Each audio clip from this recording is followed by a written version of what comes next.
All right, so as like COVID, like everybody else, I ended up having to work from home a lot.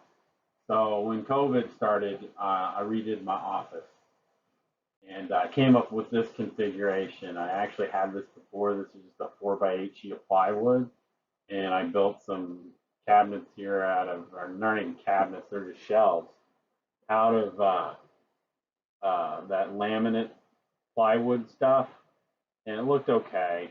But I put an epoxy on here and it didn't dry right, so stuff just kept sticking to it. In fact, when I took this up, there was actually some Steak and Shake gift cards that were embedded into the desk that I couldn't get out.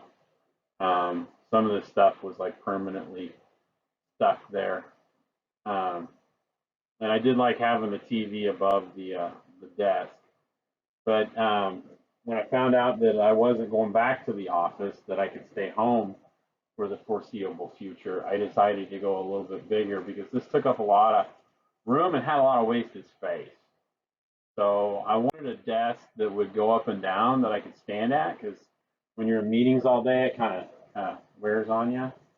So I looked at this one and it had dual motors. And what I wanted with the dual motors is I thought, oh, if I have two motors, then I don't have to keep it as a rectangle. I could actually do something kind of cool and build a shape like this. So this is a piece of 1x4 that I cut and put in here. And then I cut these down and screwed them together. And I made this like spaceship kind of shape to hold a unique desktop, which was basically a 4x4 sheet of MDF, 3/4 inch, in case you're wondering. And I cut a big rectangle out of it, you can see here.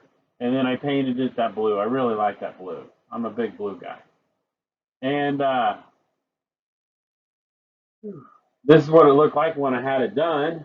But I got my monitors up there and everything up there, and I'm like, wow, I just don't have a lot of space now. I need to build something on either side of this. So I decided to build some cabinets. Here's one without the top on it. I painted them black. Here's me test fitting the top on the left side. It was hot, so I stuck the fan in there while I was working on it. And you can see my Purdue cup. Go Boilers! Yeah.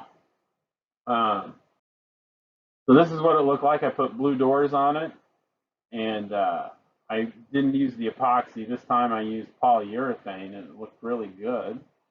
Had another space for another monitor because I need like five.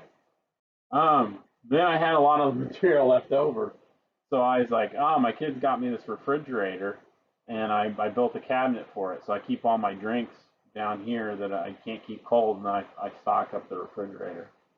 And actually, the kids come in here and get drinks out too. Um, so then I mounted the TV above here. It's much higher. I'll show you why, because when this raises up, it's got to fit underneath there. So I repainted the office as well. These pictures were there, and I was able to keep them. Mounted the clock right there. So I put the Hulk head above the closet. Kind of looks like he's coming out of a wall. Really like that. Scared the heebie-jeebies out of my grandniece, so we moved it out of the kid cave. Now Ari can come over, and the Hulk head's upstairs, and she doesn't ever come upstairs. I moved this picture was right here. I moved it behind the couch, put the couch over here. This is Starry Night with a TARDIS. I like that. I'm a big Doctor Who fan. Probably why I like the blue. And I put my DC poster there. And this is what it looks like standing in the back of the room. I got a lot more real estate here on the floor to play with the dogs during meetings. Um, Here's what the desk looks like when it's in the standing position, which is really nice. I ran all the wires behind the wall. I put these cover plates on it. And, yeah, there's some wires there, but they don't bother me that bad. Someday I'll clean them up. And this is what the desk looks like when it goes up and down automatically. Notice how flush that is. So got this little control panel here. I'm going to push the 2 button, which raises it all the way up. I'm a tall guy, so it's really nice. It goes all the way up where I need it to be.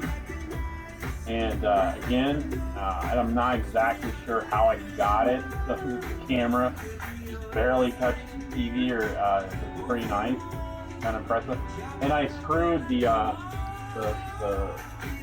bottoms of the tabletop or the platform to the floor. I just drilled some holes in the metal down here and put some screws. That way it'll never tip backwards. It was pretty stable anyways, but now it's really stable. And when it comes down, it's just nice and flush with the table. If you're not paying attention, you don't even know that it really raises or lowers. So there's my new permanent home office desk.